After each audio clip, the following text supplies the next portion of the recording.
Halo guys, gimana kabarnya? Semoga sehat selalu dan tetap semangat menjalani aktivitas. Kali ini saya akan membahas alur film yang berjudul Taktirandas 2021. Jika Indonesia pernah memiliki seorang sniper paling mematikan di masa Perang Timur Timur yang bernama Bapak Tatang Koswara, negara Iran juga memiliki sniper paling ditakuti yang bernama Muhammad Abdul Zarin, seorang sniper yang telah membunuh 700 tentara selama Perang Iran-Irak. Lalu bagaimana kehebatan sniper Iran? Langsung saja kita ke alur ceritanya. Film berawal memperlihatkan para tentara Irak sedang membawa dua orang tawanan dari negara musuh mereka Iran untuk dilepaskan di wilayah perbatasan. Kedua tawanan tersebut merupakan kakak beradik. Seorang perwira militer yang bernama Abdul Qadir memerintahkan anak buahnya untuk melepaskan tawanan. Tapi penjaga perbatasan mengatakan bahwa hanya ada satu tawanan yang akan dibebaskan.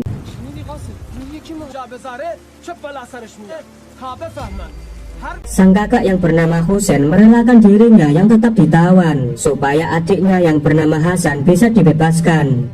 Meski sempat berdebat, akhirnya Hasan menuruti perintah kakaknya. Hasan segera berlari menuju perbatasan, tapi perwira penjaga menyuruh anak buahnya untuk menembak Hasan hingga tewas.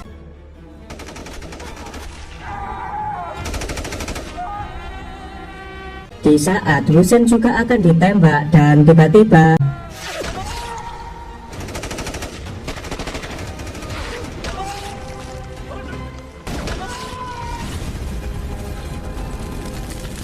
ternyata serangan brutal itu berasal dari sniper Iran yang paling ditakuti yang bernama Muhammad Abdul Zarin.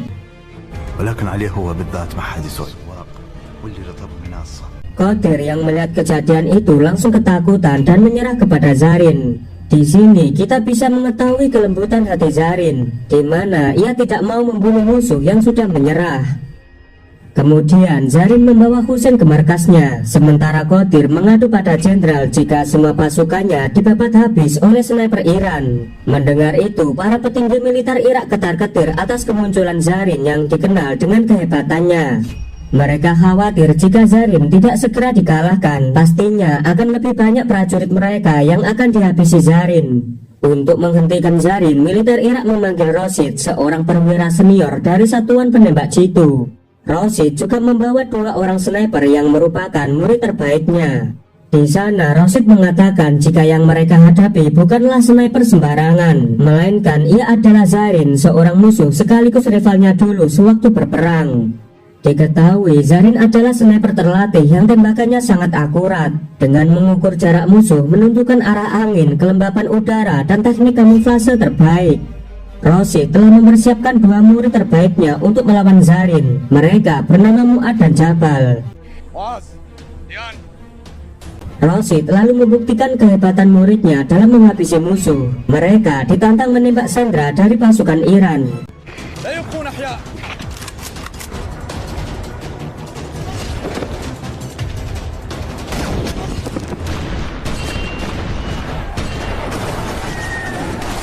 Adegan berpindah ke markas pasukan Iran. Kita diperlihatkan seorang komandan pasukan Iran yang bernama Amir Reza. Reza mengatakan kepada bawahannya, sebenarnya dia sangat khawatir jika pasukan Irak akan melakukan serangan dadakan, mengingat Irak mempunyai banyak pasukan tempur dan persenjataan yang lebih canggih. Di sisi lain, ternyata Zarin sedang berada di wilayah musuh untuk mengamati pergerakan dan aktivitas pasukan Irak. Tak lama kemudian, Zarin diperintahkan Amir Reza untuk kembali ke markas. Sebelum pergi dari sana, Zarin memberi roti untuk koloni semut. Terlihat dia sangat penyayang kepada sesama makhluk. Rosid dan Qadir sedang berdiskusi dan menganalisa posisi yang biasanya digunakan Zarin untuk bersembunyi.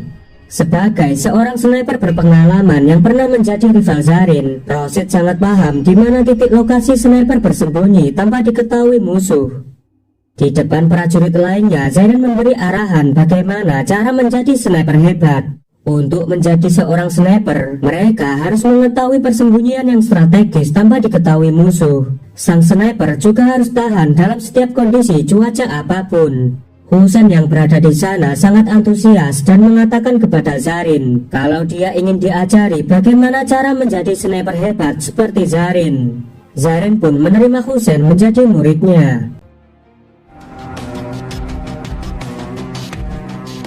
Di sisi lain, Rosid membawa muridnya ke lokasi perbatasan. Setibanya di sana, Rosid bisa membayangkan bagaimana tentara Irak dihabisi Zarin pada malam itu.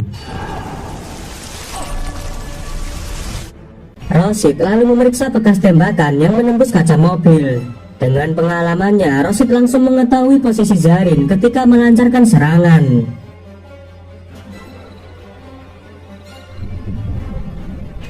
Ketika kembali ke markas, Rosid memerintahkan Mu'ad dan Jabal untuk mengintai pergerakan Zarin di wilayah perbatasan. Rosid berasumsi kalau Zarin sering mengawasi aktivitas pasukan Irak di sana.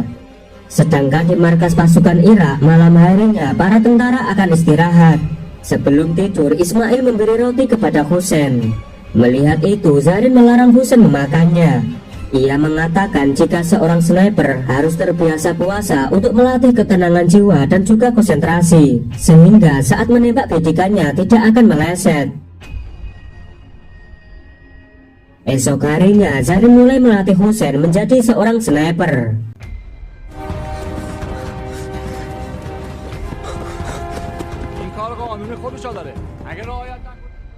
Ketika Husain membuat kamuflase, ia malah dimarahi Zarin karena teknik kamuflasenya masih sangat buruk, sehingga musuh akan menemukan persembunyiannya. Dia juga membuang botol minum Husain, sebab sniper harus bisa menahan dahaga dan bertahan di kondisi sesulit apapun.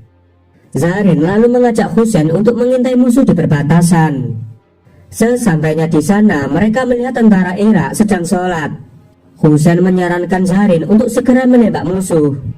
Tapi Zarin menolaknya dan menjelaskan kepada Husain, mereka memang musuh ketika di medan pertempuran dan yang dihadapi hanyalah manusia. Namun ketika musuh beribadah, maka urusannya dengan Tuhan. Tak mungkin seorang makhluk yang lemah berperang melawan Tuhan yang maha segalanya. Mendengar semua ucapan Zarin, Husain hanya bisa istighfar. Zarin lalu melatih Husain membidik target di sebuah tempat latihan menembak, tapi Husain belum bisa membidik sasaran dengan tepat.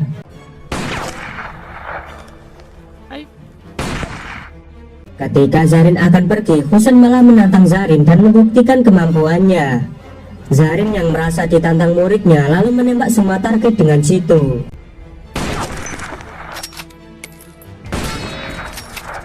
Melihat kemampuan gurunya, Husain malah putus asa menjadi seorang sniper. Mental Husain yang lemah, Zarin merasa kecewa lalu pergi meninggalkannya.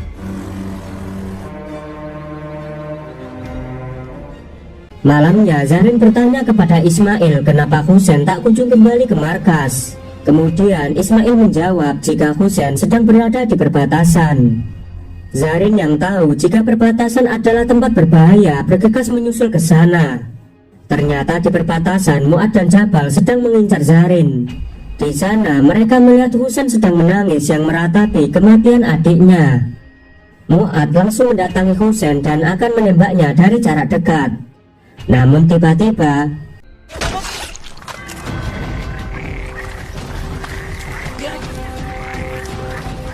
untuk kedua kalinya Zarin berhasil menyelamatkan nyawa Husain. Zarin lalu menyuruh Husain untuk bergerak menjadi umpan supaya dirinya bisa mengetahui posisi Jabal. Dan benar saja, Jabal yang melihat pergerakan Husain termakan jebakan mereka.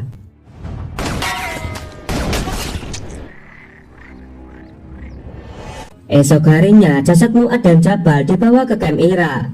Melihat kedua muridnya telah tewas membuat Rosid sangat marah.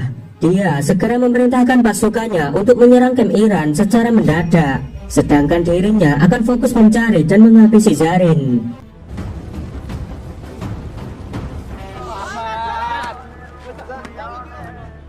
Husain mengantar makanan kepada gurunya, sedangkan Zarin sedang memandangi foto keluarganya yang sangat ia rindukan.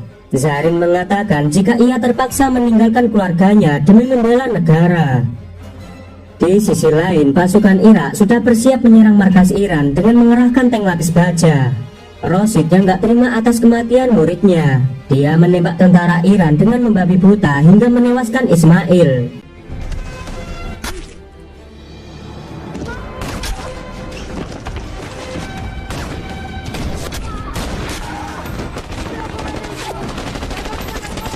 Mendapat laporan adanya serangan sniper musuh, Zarin pun segera bersiap ke medan pertempuran. Tapi Reza berusaha mencegah Zarin. Menurutnya sniper musuh sedang memancing Zarin keluar.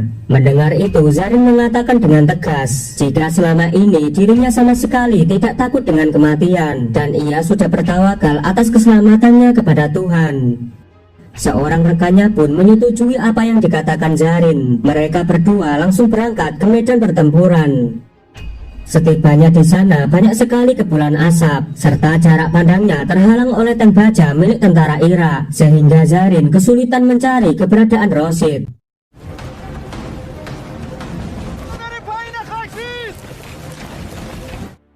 Melalui teropongnya, Rosid dengan mudah melihat pergerakan Zarin. Zarin melihat sebuah kode tangan dari Rosid yang menantangnya untuk berduel. Zarin pun langsung bergerak menuju ke posisi yang strategis.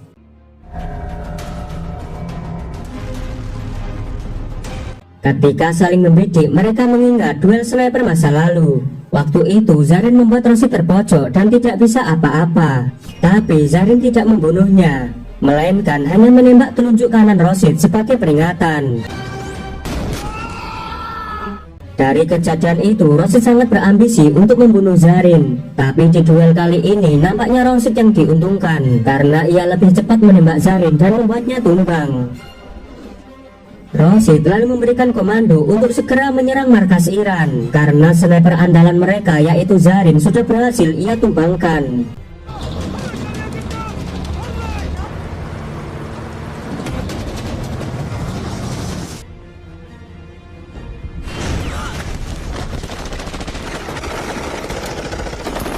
Akibat serangan itu, pasukan Iran sangat terdesak, sebab persenjataan mereka kalah canggih dari pasukan Irak.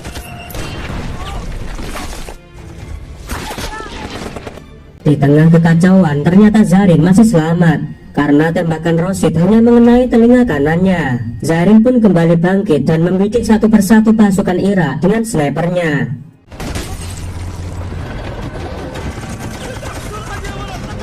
Serangan Zarin membalikkan situasi pertempuran, sehingga pasukan Iran kembali bersemangat untuk mengalahkan tentara Irak.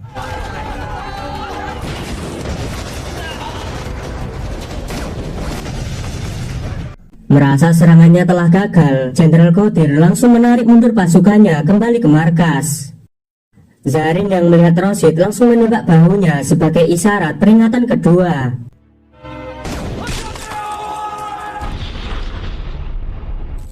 Ketika Zarin kembali menemui rekan-rekannya, mereka semua tidak percaya jika Zarin ternyata masih selamat. Sementara di markas Irak, Rosid dimarahi habis-habisan oleh atasannya. Dia menuduh Rosid telah membuat laporan palsu atas kematian Zarin, hingga pasukannya banyak yang tewas.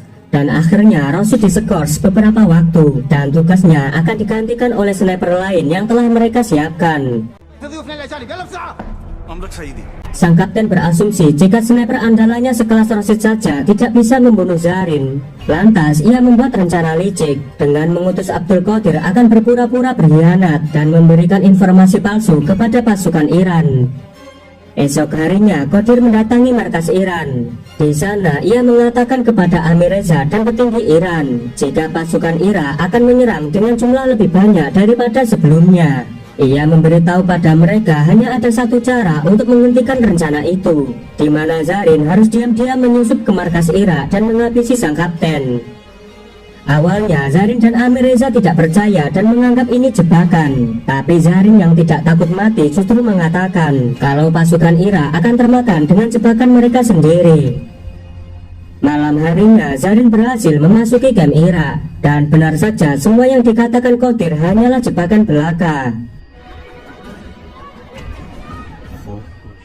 Ketika matahari terbit, ternyata banyak pasukan Irak yang sudah bersiap menunggu kedatangan Zarin.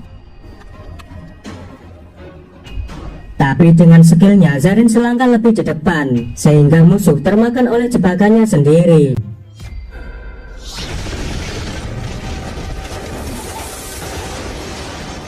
Ternyata Zarin sedang bersembunyi di sebuah gubuk di pinggir rawa. Di sana Zarin mulai membidik dan mengejot semua sniper musuh.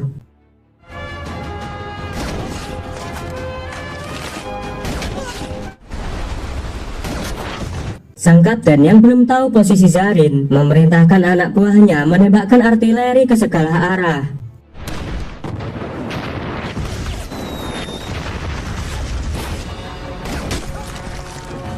Tapi sialnya seorang sniper melihat gubuk tempat Zarin bersembunyi.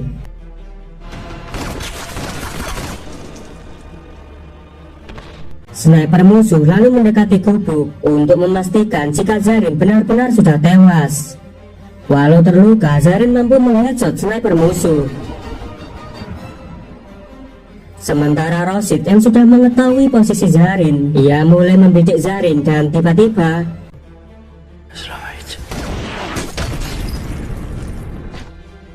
kali ini Zarin tidak mengampuni Rosid. Akibat terkena banyak tembakan di tubuhnya, Zarin sudah tidak sanggup bertahan lagi, dan akhirnya Zarin menghembuskan nafas terakhirnya. Di akhir film terlihat Hussein mengintai musuh di perbatasan dengan menggunakan senjata sniper peninggalan Zarin. Kali ini Hussein melanjutkan misi yang sebelumnya menjadi tugas gurunya. Dengan tembakan jitu, Hussein berhasil menembak kapten pasukan Irak. Oke guys, terima kasih sudah menonton film ini sampai selesai. Jangan lupa klik tombol like, subscribe, dan aktifkan loncengnya. Kalau sudah, saya ucapkan terima kasih. Sampai jumpa di video selanjutnya.